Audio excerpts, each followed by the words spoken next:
Dalam hadis riwayat Muslim disebutkan bahwa kelak Imam Mahdi akan memimpin kaum muslim untuk memerangi semenanjung Arabia. Lalu Allah akan menaklukkannya untuk mereka.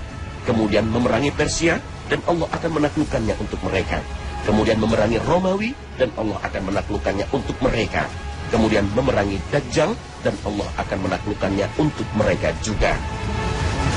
Di tengah perang besar di dunia, Imam Mahdi dan pasukan muslim tengah berada di Damaskus, Suriah. Saat itu waktu subuh tiba. Saat kaum muslim tengah bersiap untuk melaksanakan sholat, Nabi Isa alaihissalam turun ke muka bumi. Dengan rendah hati, Nabi Isa alaihissalam mempersilakan Imam Mahdi menjadi imam sholat. Dari Jabir bin Abdullah, Nabi SAW bersabda, sekelompok dari umatku ada yang akan terus membela kebenaran hingga hari kiamat. Menjelang hari kiamat turunlah Isa bin Maryam. Kemudian pemimpin umat Islam saat itu berkata, wahai Nabi Isa, pimpinlah sholat bersama kami. Nabi Isa pun menjawab, tidak, sesungguhnya sudah ada di antara kalian yang pantas menjadi imam, pemimpin. Sungguh Allah telah memuliakan umat ini. Dalam hadis yang disepakati Bukhari dan Muslim, Rasulullah bersabda, bagaimana kalian jika Isa bin Maryam turun di tengah-tengah kalian dan imam kalian dari kalangan kalian sendiri? Makna ucapan Nabi Isa alaihissalam, imamukum minkum, atau imam kalian adalah dari kalian sendiri, yaitu imam tersebut berhukum dengan Al-Quran dan bukan dengan Injil. Inilah yang dipertegas para ulama bahwa syariat Nabi Muhammad itu akan terus dipakai hingga hari kiamat. Dengan demikian, sekalipun Nabi Isa alaihissalam seorang utusan Allah, saat turun di masa umat Muhammad, maka syariat yang digunakan pun tetap syariat Nabi Muhammad SAW.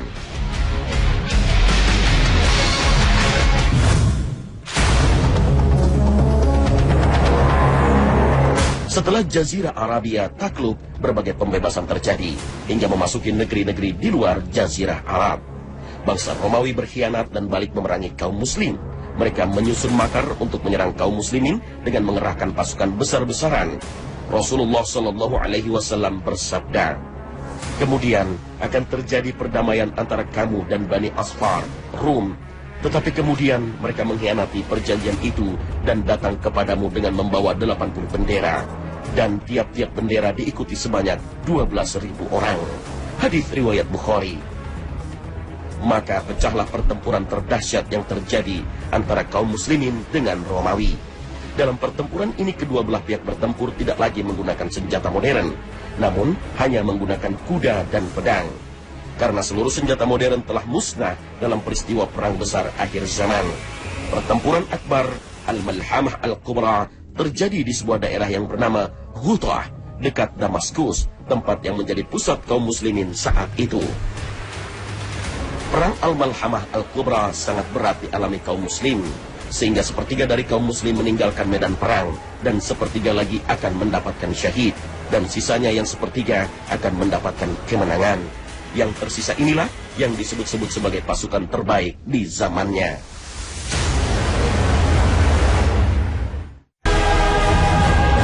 Pemirsa Khazanah, munculnya Imam Mahdi disebutkan dalam banyak hadis. Bahkan tak sedikit dari para ulama yang menyatakan bahwa hadis-hadisnya mencapai derajat mutawatir secara makna. Artinya, hadis-hadis ini membicarakan mengenai Imam Mahdi dengan berbagai macam redaksi. Namun intinya atau maksudnya sama, yaitu membicarakan kemunculan Imam Mahdi. Ini menunjukkan bahwa kemunculannya mustahil untuk dikatakan dusta. Al-Hafiz Abul Hasan Al-Awari mengatakan, berita yang membicarakan munculnya Imam Mahdi adalah hadis yang mutawatir, dan amat banyak riwayat yang berasal dari Nabi SAW yang membicarakan mengenai kemunculannya. Nah, pemirsa, tetap ikuti serial Khazanah Perjalanan Abadi setiap hari pada pukul 5.15 selama bulan Ramadan. Terima kasih atas perhatian Anda. Wassalamualaikum warahmatullahi wabarakatuh. Imam Mahdi bukanlah nabi, bukanlah sosok yang maksum, tapi ia seorang pemimpin yang adil seperti pemimpin-pemimpin adil lainnya yang pernah hadir dalam panggung sejarah Islam. Hanya saja ia menjadi istimewa karena kemunculannya di akhir zaman dan mengawali tanda besar datangnya hari kiamat. Sebagaimana sabda Rasulullah SAW. Perjuangan Al-Mahdi dijelaskan dalam salah satu hadis Nabi. Tidak akan terjadi hari kiamat sehingga kaum Rum turun di kota Amalq, lembah Antioch, selatan Turki, dan di Dabiq, dekat Aleppo, Syria. Kemudian datanglah suatu pasukan yang menghadang mereka dari Madinah, yang berasal dari penduduk pilihan bumi. Dan ketika mereka sudah berbaris-baris, maka berkatalah orang Rum, biarkanlah, jangan kalian halangi antara kami dengan orang-orang yang memisahkan diri dari kami, yang masuk Islam untuk kami perangi. Maka kaum muslimin berkata, demi Allah, kami tidak akan membiarkan kamu memerangi saudara-saudara kami. Dan ketika mereka telah sampai di Syam, keluarlah Dajjal. Dan ketika mereka sudah bersiap-siap untuk berperang, mereka berbaris dengan rapi.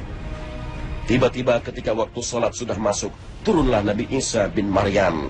Hadis riwayat Muslim. Hadis ini memang tidak spesifik menyebut bahwa pasukan ini adalah pasukan Al-Mahdi. Tapi banyak para ulama menafsirkannya bahwa itu adalah Al-Mahdi dan pengikutnya. Dalil-dalil yang ada menunjukkan beberapa ciri dari Al-Mahdi. Namanya Muhammad, persis seperti nama Rasulullah. Dan nama bapaknya juga Abdullah. Dan ia adalah keturunan Rasulullah dari jalur Fatimah.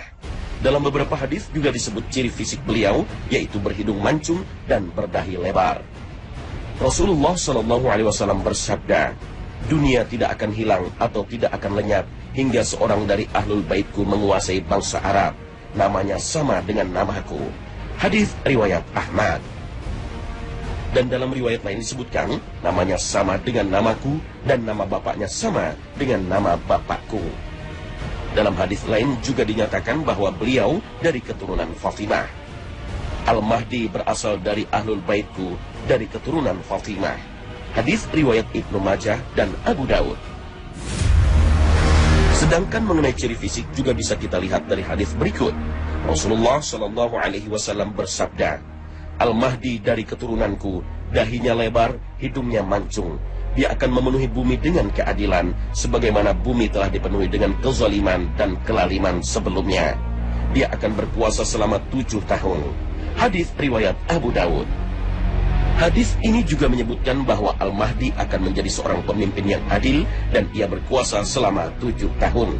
Sedangkan dalam hadis lain yang diriwayatkan oleh Hakim disebutkan, karena keadilannya Allah menurunkan hujan, bumi mengeluarkan tumbuhan, serta binatang ternak melimpah ruah dan dibagikan secara merata. Di samping itu dalam hadis riwayat Ahmad disebutkan bahwa sosok Imam Mahdi merupakan orang yang Allah beri kesadaran dalam semalam. Bisa jadi ia sama sekali tidak pernah menduga bahwa ialah yang akan menjadi Imam Mahdi, karena pada hadis lain juga disebutkan bahwa awalnya ia menolak untuk dibaiat atau dilantik menjadi Imam Mahdi. Imam Mahdi akan berperan sebagai panglima perang umat Islam di akhir zaman.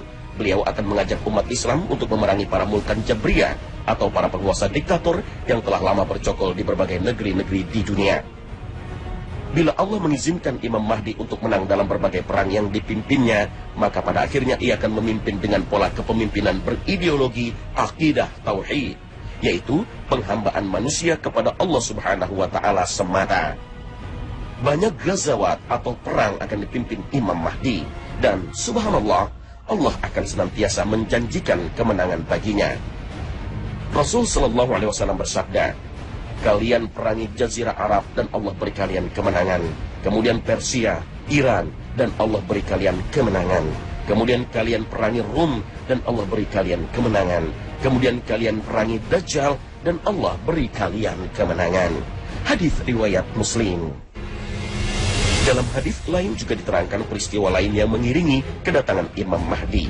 Rasulullah SAW bersabda, ada 3 orang yang akan saling membunuh di sisi simpanan kalian. Mereka semua adalah putra khalifah. Kemudian tidak akan kembali ke salah seorang dari mereka. Akhirnya muncullah bendera-bendera hitam dari arah timur. Lalu mereka akan memerangi kalian dengan peperangan yang tidak pernah dilakukan oleh satu kaum pun. Lalu beliau menuturkan sesuatu yang tidak aku fahami. Kemudian beliau berkata, jika kalian melihatnya, maka baiatlah dia, walaupun dengan merangkak di atas salju. Karena sesungguhnya ia adalah Khalifah Allah Al-Mahdi. Hadis riwayat Ibnu Majah. Hadis berikut ini bahkan memberikan kita gambaran bahwa kedatangan Al-Mahdi akan disertai dengan munculnya pasukan berbendera hitam dari arah timur. Dan sampai hari ini masih banyak spekulasi tentang arah timur ini. Selain itu dalam riwayat lain juga disebutkan bahwa kemunculan Al-Mahdi berdekatan dengan turunnya Nabi Isa alaihissalam. Ciri inilah yang tidak bisa dibuat-buat oleh siapapun. Rasulullah SAW bersabda, Isa bin Maryam turun, lalu pemimpin mereka Al-Mahdi berkata, "Salatlah mengimami kami." Dia berkata, "Tidak, sesungguhnya sebagian dari kalian adalah pemimpin bagi sebagian yang lainnya, sebagai suatu kemuliaan yang Allah berikan kepada umat ini." Hadits riwayat Al-Harith bin Abi Usamah. Jika diperhatikan ciri-ciri Imam Mahdi yang disebutkan di dalam hadis-hadis yang bisa diterima, maka dapat kita kelompokkan ciri tersebut menjadi dua ciri. Pertama, ciri yang bisa terdapat pada siapa saja selain Al-Mahdi, seperti kepemimpinan yang adil, murah hati, keturunan Nabi SAW, dahinya lebar, hidungnya mancung, pengikutnya memakai bendera hitam yang datang dari arah timur. Sedangkan ciri yang kedua, inilah yang menjadi bukti pamungkas akan keaslian Al-Mahdi yang tidak dapat ditiru atau dipalsukan oleh siapapun, yaitu bertemunya ia dengan Nabi Isa alaihissalam, bahkan menjadi imamnya. Wallahu a'lam.